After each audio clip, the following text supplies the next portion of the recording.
Ola, soy Iago de primeiro de BAC B e neste book trailer vou a falar sobre o libro As alumnas, de Paula Carballeira. Paula Carballeira Cabana, nada en Maniños o 7 de setembro de 1972, é unha destacada escritora, actriz, narradora e dramaturga galega. Estudou Filoloxía Hispánica na Universidade de Santiago de Compostela e, dende os anos 90, desenvolve unha intensa carreira como contacontos en Galicia e no ámbito internacional. A súa obra abrangue literatura infantil e juvenil, teatro, poesía e ensaio, sempre cun forte vínculo coa tradición oral galega e cunha marcada presenza de mulleres como protagonistas. En 2023 obtivo o Premio Nacional de Literatura Dramática pola súa obra As alumnas, recoñecemento que se suma a outros premios importantes ao longo da súa carreira, como o Premio Manuel María ou o Premio Follas Novas. A súa obra foi traducida a numerosos idiomas e inclúe títulos relevantes como Mateo, Paco, O Principio, 13 visos ou Ubasute, entre moitos outros. O libro das alumnas conta a historia de dúas mulleres, Rosa e Elvira, exalumnas da profesora María Barbeito. Eran amigas dende o colexio e reencontráronse no enterro da súa antiga profesora. Por factores das súas vidas, nen sequera se dirixiron unha palabra, pero no libro imagínanse o que sucedería se sí que interactuasen. O contexto histórico do libro establecese na posguerra, unha época na que non había liberdades, o galego non se podía utilizar para publicar e as mulleres eran un obxecto de uso. Por iso, neste libro, algúns personaxes teñen ese pensamento tan retrógrado. Tamén podemos ver a influencia do contexto histórico en que a profesora foi afastada do seu traballo polo Comité de Depuración, simplemente por ter ideas liberais e por intentar crear no futuro unha sociedade máis xusta.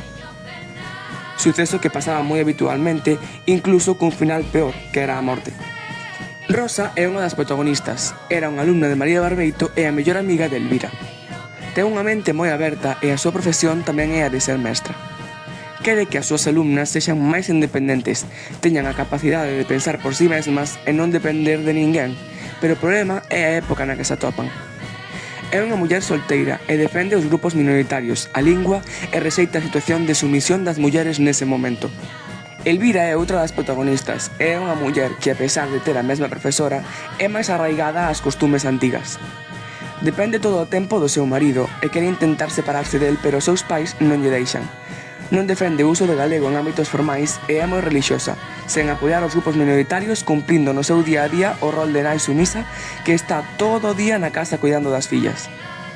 Porén, a ela non lle gusta este rol e fala coa súa amiga, cunha mente máis aberta. María Barbeito é a profesora que dá pé a escribir este libro. Foi unha profesora que lle quitaron o cargo de mestra por perigo a adoctrinar aos alumnos e non dar as leccións básicas para as rapazas, como a costura ou o de ser boa muller.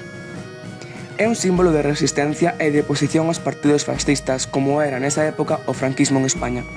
Hai outro personaxe no libro que é Ricardo, o marido de Elvira, que me gustaría destacar porque me parece que aquí a autora foi moi hábil representando cunha persoa tan simple o que era o machismo naquela época e nos nosos días aínda.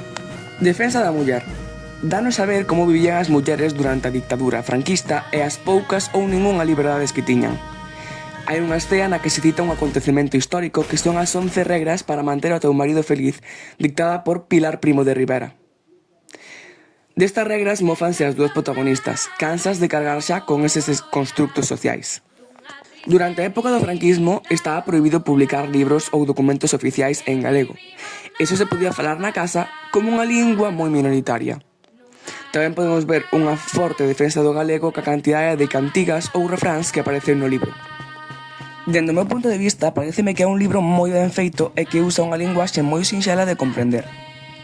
Pareceme tamén que está ben feito xa que Paula Carballeira é capaz de representar como era a vida durante un réxime dictatorial como era o franquismo, simplemente cunha invención que non ocorreu na realidade.